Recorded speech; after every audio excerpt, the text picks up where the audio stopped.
అవును సార్, నాకు డౌటు. ఓటీటీలో సినిమా చూస్తూ చూస్తూ చూడలేక చస్తూ పోతే ఇన్సూరెన్స్ వస్తదంటారా? ఇస్తారంటే ఎవరన్నా చెప్పండి, కొంచెం చేయించుకుంటా.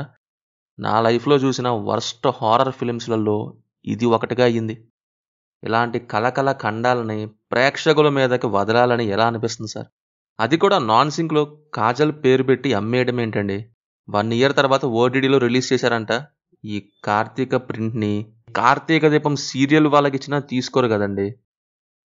మొత్తం ఇందులో 5 స్టోరీస్ ఉంటాయి. మొదటి 3 కోవిడ్ టైంలో జరిగినవి. ఇంకోటి వేరేది. ఇంకోటి 100 ఏళ్ల క్రితం జరిగినది. అబ్రకదబ్రా, ఓం భీమ్ బుష్, జంతర్ మంతర్ జూమంతర్ అన్నట్టు ఎటు పడితే అటు, ఏది పడితే అది తిరగడం, ఏది కావాలంటే జరిగిద్ది సినిమాలో. యూట్యూబ్‌లో ఏవో సీరియల్స్ చూసి మిష్ మ్యాష్ చేసినట్టు ఉంటది. ఇదంతా 100 ఏళ్ల క్రితమే ఒకరు రాసినట్టు చూపిస్తారు. ఆ రాసిన వ్యక్తి కోవిడ్ టైంలోనేవే రాయాలా? అయిదే ఎందుకు రాయాలి? దయ్యాలవే ఎందుకు రాయాలి? మళ్ళీ టు బీ కంటిన్యూడ్ అని ఎందుకు చెప్పాలి?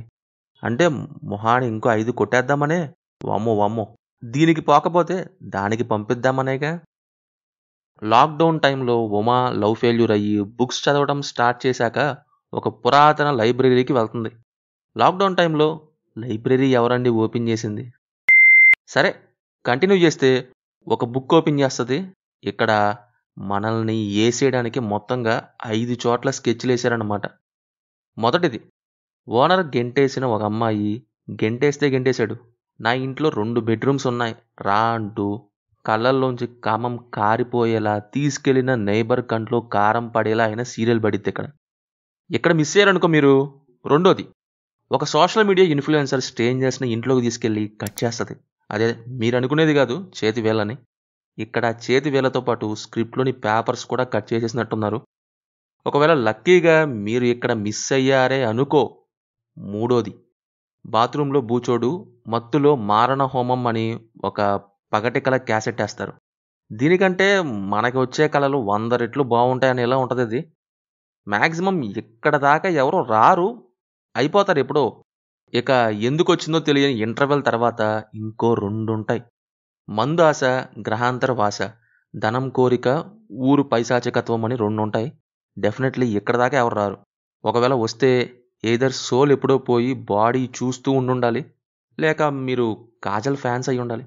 ఎక్కడా ఎక్కడా మా కాజల్ ఎక్కడా అని వెతుక్కుంటూ ఇక్కడి దాకా వచ్చుండాలి. బేసిక్‌గా హారర్ మూవీస్ ఆడియన్స్‌ని భయపెట్టడానికి తీస్తారు. కానీ ఇక్కడ వీళ్ళు బెదిరిపోయి వెళ్ళిపోయేలా చేశారన్నమాట. సరిగ్గా మాట్లాడితే డాట్ కనెక్షన్స్ కూడా లేదు. స్టోరీస్‌కి స్పెసిఫిక్ పాయింట్ లేదు. ఎందుకు అవన్నీ అని.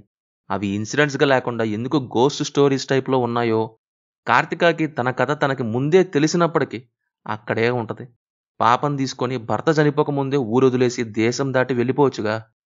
100 ఏళ్ల క్రితం మోస్ట్ వాంటెడ్ క్రిమినల్సే దొరకడం ఇంపాసిబుల్ అయ్యి అన్‌సాల్వ్డ్ మిస్టరీస్‌గా మిగిలాయి. కార్తిక మిస్సింగ్ అనేది పెద్దగా ఎవరు పట్టించుకుంటారు చెప్పండి. ఏది పడితే అది తీసినట్టు ఉంటది మూవీ.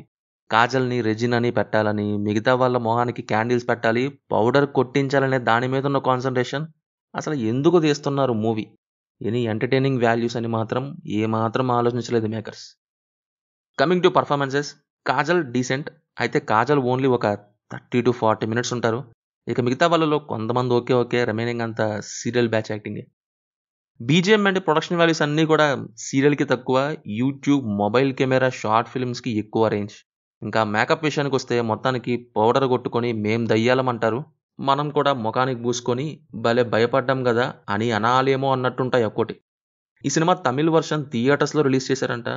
అమ్మినోళ్ళది, కొనుక్కున్నోళ్ళది చాలా గట్టిగుందండి. మరి దయ్యాల యొక్క పౌడర్, మేకప్ ఖర్చులైనా వెనక్కి వచ్చాయో లేదో? ఫైనల్లీ సినిమాలోని దయ్యాల ఆత్మల సంగతేమో గానీ, చూస్తూ చూస్తూ చూసేటోళ్ళ ఆత్మలు వేరయ్యాక మాత్రం అవి దయ్యాలవుతాయి. మూవీ అయితే తెలుగులో ఆహాల స్ట్రీమ్ అవుతుంది. Adult scenes and bad language ఏం లేవు. సో ఇది మరి 'కాజల్ కార్తిక' మూవీ గురించి. సినిమా చూస్తే కింద కామెంట్స్‌లో మాతో తప్పకుండా షేర్ చేసుకోండి. రివ్యూ నచ్చితే మన ఛానల్‌ని సబ్స్క్రైబ్ చేసుకోండి. Will meet in next video. Thank you. జై హింద్.